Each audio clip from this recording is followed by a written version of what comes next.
തമിഴ്നാട്ടിലെ രാമേശ്വരം റെയിൽവേ സ്റ്റേഷന് സമീപം സ്ഥിതിചെയ്യുന്ന വളരെ ചരിത്രപ്രാധാന്യമുള്ള ഒരു തീർത്ഥാടന കേന്ദ്രമാണ് കാബിൽ ആബിൽ ദർഗ, ഹബിൽ ആൻഡ് കാബിൽ ദർഗ.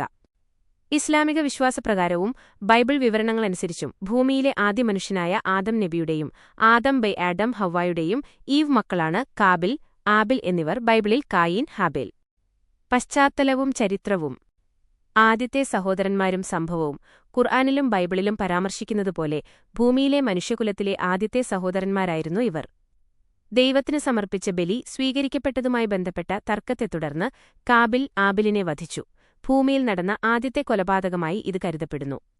തുടർന്ന് മൃതദേഹം എങ്ങനെ സംസ്കരിക്കണമെന്നറിയാതെ കാബിൽ വിഷമിച്ചപ്പോൾ 2 കാക്കകൾ പോരടിക്കുന്നതും അതിലൊന്ന് ചത്ത കാക്കയെ മണ്ണിൽ കുഴിച്ചിടുന്നതും കണ്ട് കാബിൽ ആബിലിന്റെ ശരീരം അടക്കം ചെയ്തു എന്നാണ് വിശ്വാസം.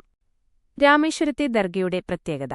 രാമേശ്വരത്തുള്ള ഈ ദർഗയിൽ ഏകദേശം 40 അടിയോളം നീളമുള്ള 2 നീളൻ ഖബറുകളാണ് സമാധികൾ കാണാൻ സാധിക്കുന്നത്. ആദിമ മനുഷ്യർക്ക് വലിയ ശരീരപ്രകൃതിയും ഉയരവുമുണ്ടായിരുന്നു എന്ന വിശ്വാസമാണ് ഈ ഖബറുകളുടെ ദൈർഘ്യത്തിന് പിന്നിലുള്ളത്. ഐതിഹ്യവും സ്ഥലത്തെക്കുറിച്ചുള്ള വിശ്വാസവും. ആബിലും കാബിലും ഇവിടെ എങ്ങനെയെത്തി എന്നതിന് വ്യക്തമായ രേഖാമൂലമുള്ള ചരിത്ര തെളിവുകളില്ലെങ്കിലും പ്രദേശവാസികളായ മറൈക്കയർ കുടുംബങ്ങൾക്കിടയിലും രാമേശ്വരത്തെ ജനങ്ങൾക്കിടയിലും തലമുറകളായി കൈമാറി വന്ന ഒരു വിശ്വാസമുണ്ട്. പ്രദേശത്തെ